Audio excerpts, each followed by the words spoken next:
Come on. Go at him. Yeah.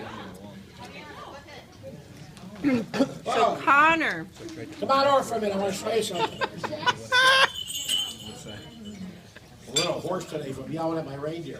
I'm down there at Blitzen. I want to show you my keys.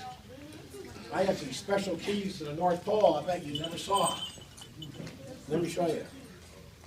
See this key here? This is the key to the reindeer pens. And you know my reindeer? You know Rudolph. I know you know Rudolph. Who else do you know? Donner, Blitzen, Comet, Cupid, Dancer. How about Prancer? Vixen?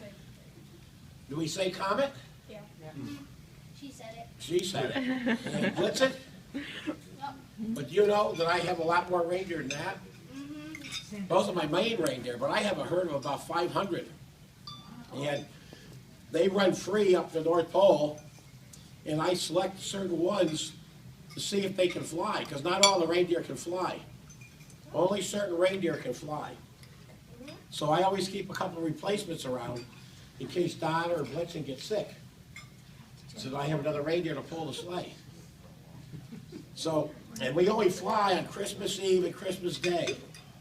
So I have to get back to the North Pole today, because tomorrow they're not going to fly. And it's going to take me a long time to go on the roads with the sleigh.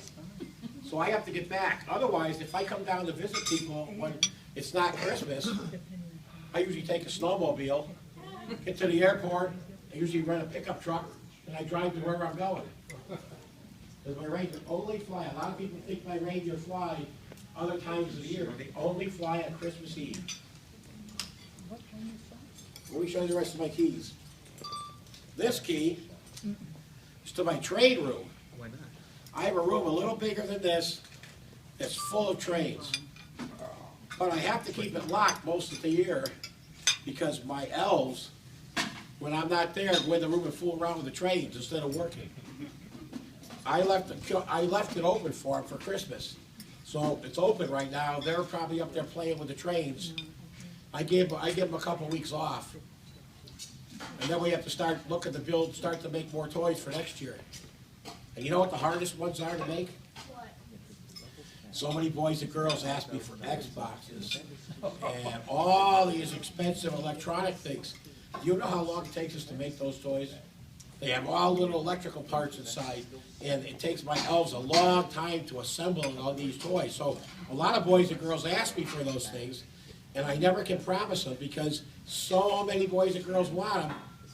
All I can do is tell you, I'm going to put you on the list, but don't get mad at me if I don't get it to you this year, but you're on the list because there's so many, only so many we can make. And I only have so many elves that have that specialty. See, a lot of my elves, some elves paint, some elves work in the woodworking area, some elves work in the electrical area. So I only have so many that can do it. And I only have 400 elves in the workshop. You think that's enough? I have 400 that work in the elves, and then there's a lot more that work around the North Pole, cleaning the reindeer pens, doing all kinds of other things. Now, this is the key to the workshop. It's a little key, but this is the key to where we make all the toys and all the electronics. This is the key to the workshop. This is a real important key because not every boy and girl has a fireplace in their house. Do you guys have fireplaces? Do you? But not everybody does. So they always wonder, how does Santa get in the house? Well, this is the answer. This key only works on Christmas Eve, and if I go to use it now, it won't work. But it opens any door in the world. Any door I can open with this, so I can go to your house. So I go to your house and say your father has a fire going in the fireplace. Well, I'm not going to jump down to the fireplace. I just jump off the roof and go in the front door. And I can go in anybody's house with this. But if I tried now, it wouldn't work. It stops working early in the morning. So I have to put this key away and keep it safe till next Christmas because it only works then. That's the only time I can get into people's houses. It's Christmas Eve. This is my favorite key. This room, I'll bet the adults don't know I have this room. Most people don't. I have a cookie room. And a cookie room is a special room because you don't think that I can eat all those cookies. Did you ever think about everybody leaves all the cookies for Santa on Christmas Eve? You don't think I could possibly eat all them cookies, do you? No. There's no way, and Mrs. Claus wouldn't let me anyway. She wants me to lose weight. So, I gather all the cookies, I bring them back to the North Pole, and I have a special room that keeps them fresh all year long. So right now, I'm gonna have cookies in there, I'm bringing them all back from Italy, Japan, and Norway, and England, from people all over the United States and Canada. I got cookies from your places, and I have cookies all year long. And that's what this special key is. But I have to be really good. I can't be naughty. You know, we all want to be good. Sometimes Santa can be naughty if I'm having a bad day, but you know what happens? Mrs. Claus takes away my cookie key. So I'm always trying to be real good because I don't want her to take my cookie key away. And that's what all these keys are. Everybody asks me, where do I get all these keys? Well, I have to carry them with me because we have to I have to keep, mostly from my elves. Because my elves, they like to have a lot of fun. And these bells that I rang when I came in here, did you notice how loud they are? These are Rudolph's bells. You see, this is a collar. I take it and I put it around Rudolph, and I put it around his neck. And you know why I have to have bells around Rudolph's neck? Because he likes to fool around. When I let him out of the pen, and I call Donna or Blitzen back, they all come back. But not Rudolph. Just like He's Marley. always fooling around. So I put these loud bells around his neck so I can hear, because the snowdrifts are so high, he hides behind the snowdrifts, he hides behind the trees, and so I have to put these loud bells on so I can hear them.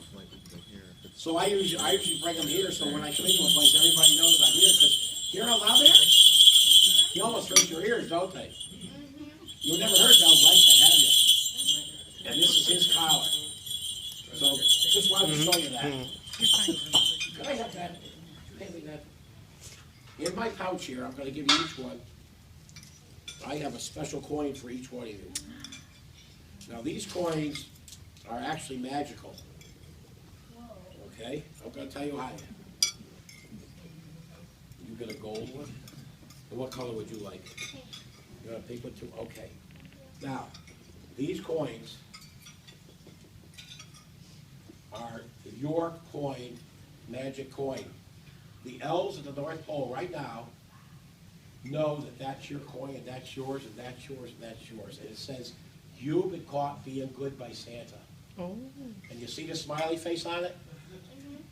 Now, if you're having a bad day, and your mom or dad say you're being naughty, if you go look at your coin, there'll be a frown on that coin, a sad face. And guess what? My elves at the North Pole will know that you're being naughty, you're not being good that day. So you remember that you have these coins now, and my elves know, okay? You know, and some boys and girls ask me, say, well, Santa, if you're really Santa, you should know my name. But you know what? I only know the names of the bad children. Oh. I don't know the names of the good ones. And you know what? I don't know your names. That tells me that you're on the good list. Because if I go and I happen to know your name, automatically I know that you're not on the good list, you're on the bad list. So that's why when people ask me what your names are, I can't tell you. And if I can't tell you, you should be happy, because I automatically know that you're on the good, the nice list, not the naughty list, okay? All right. Come on over here. Let me see what I got here.